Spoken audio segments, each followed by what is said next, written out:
পানি বৃদ্ধি ও তীব্র ঢেউয়ে চাঁপাইনবাবগঞ্জের পদ্মাপাড়ের এলাকায় ভাঙন দেখা দিয়েছে। বিলীন হয়ে গেছে শত শত একর আবাদি জমি, ভিটা, গাছপালা ও বিভিন্ন সরকারি বেসরকারি স্থাপনা।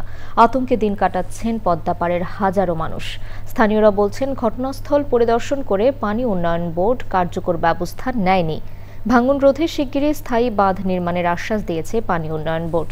চাঁপাইনবাবগঞ্জ থেকে আশরাফুল ইসলাম রঞ্জুর পাঠানো তথ্য, ভিডিও চিত্রে সৈয়দ মাদি ও অদিতের রিপোর্ট।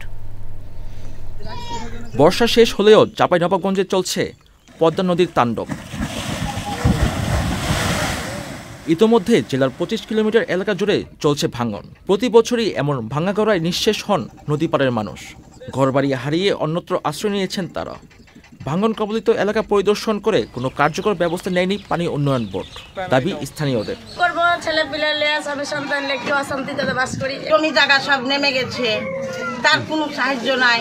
আমরা খুব ঝুঁকিপূর্ণভাবে বসবাস করছি। এই যে নদীর ধারে দেখতে পাচ্ছেন, বাস করছি, খুব অসহায়। ভাঙন রোধ করতে দ্রুত আমরা সরকারের কাছে দাবি করছি। কার্যকর ব্যবস্থা না নেওয়া হলে পুরো এলাকা নদীগর্ভে বিলীন হয়ে যাওয়ার আশঙ্কা করছেন স্থানীয় জনপ্রতিনিধিরা। বসত ভিটা সহ আবাদি জমি সম্পূর্ণ নদীগর্ভে বিলীন হয়ে গেলে মানুষ যে কোথায় যাবে তার কোনো প্রকারের ব্যবস্থা নাই। স্থায়ী বাঁধ নির্মাণের প্রস্তাবনা পরিকল্পনা কমিশনে পাঠানো হয়েছে, জানিয়েছে পানি উন্নয়ন বোর্ড।